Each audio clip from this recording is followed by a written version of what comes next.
folks, with Tacitus Today. Tacitus Today, your pushback channel, and thank you for joining this audio live stream. Please listen to this presentation as you would a radio broadcast. In this essay, I'd like to talk about interviews by border control agents in the US-Mexico border back in the 1970s, or the late 1970s. And there were various current affairs programs, which back in the day at least made an effort to be balanced and accurate and factual, not like now where they're all screaming propaganda. But they were covering this issue of the number of illegals from Mexico, or indeed South America generally, that were crossing the US border illegally, coming through at night, and the coyotes that were bringing them through, and the corruption that was surrounding it, and so on. So now I don't know how many districts or regions there were on the US border, but the regions on the border, one region which is supposed to have been the busiest, had I think somewhere around 1,500 square miles of territory. I don't know if that's directly adjacent to the border. I don't know if these districts and regions exist today in the same format as they did then, or whether they've been changed, or the sizes have changed, or what's happened. But the busiest sector was supposed to, so these people interviewed claimed somewhere in the ballpark of 8,000 to 10,000 illegals a month were crossing. They claimed they were only catching about 25 to 30% of the illegals, and they were, even back then, they were supposed to be using ground sensors to pick up motion and this sort of thing, so that they could zero in on bands and groups of illegals coming through. They had helicopters with searchlights and all sorts of stuff. They seemed fairly well kitted out back in the day. Maybe they still are, I don't know. But so if the busiest section was getting 10,000 a month, they reckon they were catching, say, 25 to 30%. So ballpark, somewhere around 7,000 a month were getting through without being detected and getting. Now, I don't know how long that was going for. The agents that interviewed suggested to be going for quite some time, so I don't know. Let's assume 1970.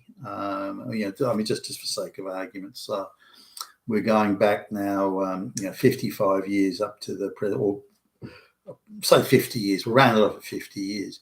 Now, if there was supposedly 10 districts that were facing Mexico at the time, and given that the busiest was 10,000 a month, if we take the others and we do some just extrapolation mathematics, we can say that ballpark, somewhere around 500,000 illegals were getting into the US every year from South America from 1970 onwards.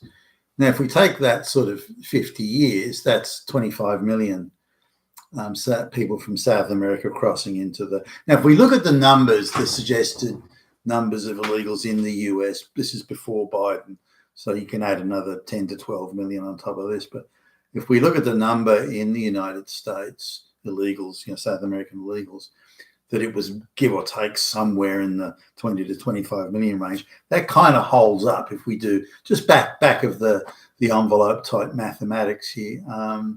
That about holds up.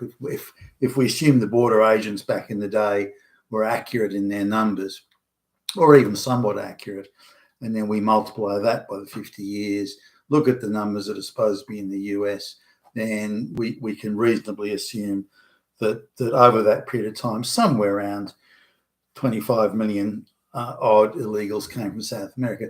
That doesn't even include the ones that were there. Now, Ronald Reagan gave an amnesty to, I don't know, a few million, I think it was, back in the day, which only encouraged more people to come. I don't know, God knows why he did that. Now, the farmers were, especially the farmers in the southern United States, and people like Texas and California, those sort of places, they've got quite a lot of farming on a whole range of things, citrus and a whole bunch of stuff, which is quite labor intensive to pick.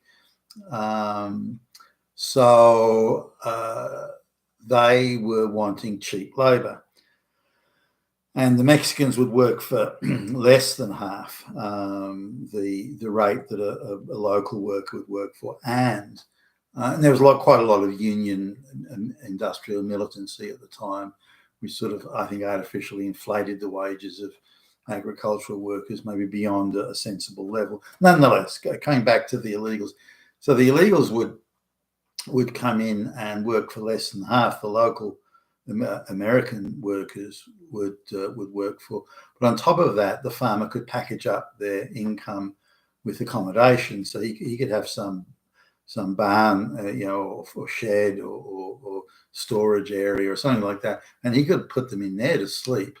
And they'd have one toilet for 50 people and one shower, and they would live in conditions that a lot of Americans wouldn't live in. And then the farmer could say, well, that's worth, I'm going to deduct money from your wages because I'm giving you accommodation and food and so on. So that meant that in reality, he was paying, in real terms, the farmer was paying these workers about a quarter of what it would cost to. Now, during the same time, a lot of these farms became immensely profitable because the labor cost was. So this idea that the poor farmer can't make a buck without peasant labor and slave labor and so on, you could debate that. But the issue here was the amount of peasants coming. Now, they weren't only working in agriculture; they were spreading out all over the United States, doing all sorts of jobs. It could be sweeping floors or working in factories or so on. But it was always the case that they were accepting a wage and working conditions, in particular, that were less than what was being offered to and what was required by law to give to American workers. And you see the same thing with casual jobbers on construction sites. And when I the very first time I went to the United States, one of the guys I was doing business with said if he needed any work done in his yard or his garden, I said, there were places you go where you can just hi, I want you and you've got to dig all the weeds out of my garden or something. Like you got to trim the rose bushes or dig some holes or whatever it might be, clean my swimming pool and so on. And so he said, look, I'll show you. And he took a detour where I think it was either Texas or Southern California, I can't remember now, but and he just pulled up and there was this area under an overpass and it looked pretty seedy. I thought maybe we were going to get killed or murdered or something.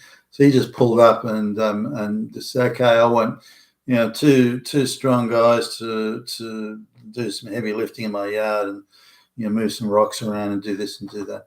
And then suddenly this gaggle of people just sort of like came up out of the ground. You hadn't even seen them. They just appeared in a group and okay, I'll have you and you. I'll come back to pick you up in an hour and.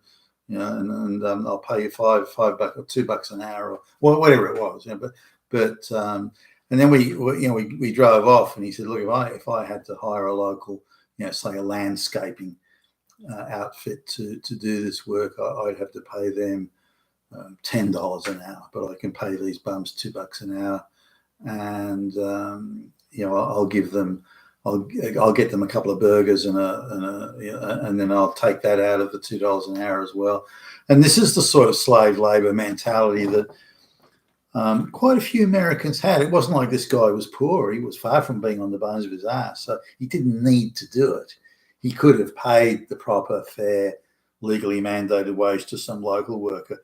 But he thought, no, I can save a buck or two here. But he didn't need to. He was on a good income and he wasn't in buried under debt or anything like that. Anyway, this was the time back, and so we're talking 50 years ago. Now, the conversations the things that the border control agent was saying 50 years ago, the issues, the challenges, the things are exactly the same as you would say today. There's really nothing. There's really no difference. The same coyotes, the same corrupt South American goons, the same corrupt gangs organising.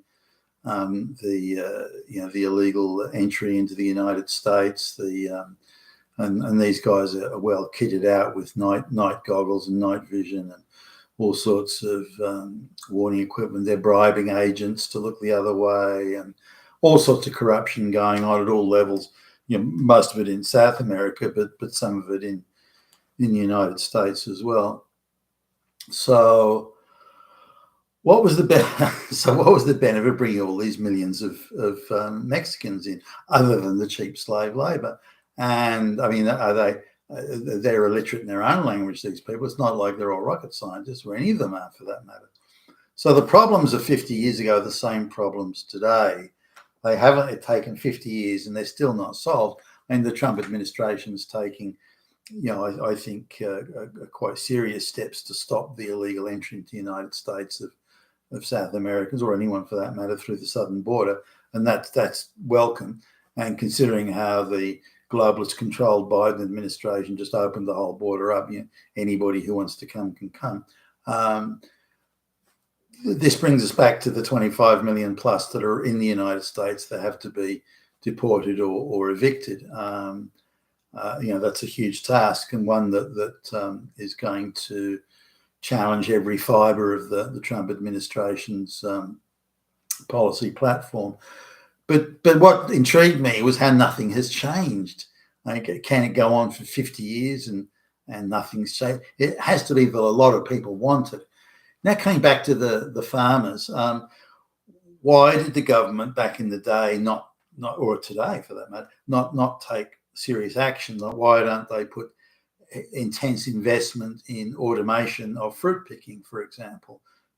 Fruit picking machines to replace the like. Why aren't they having national competitions for designs on that, with $1 million to the winner, or those sorts of things that could have a substantial effect on at least agricultural economics? So why aren't they doing that? Why never was it done?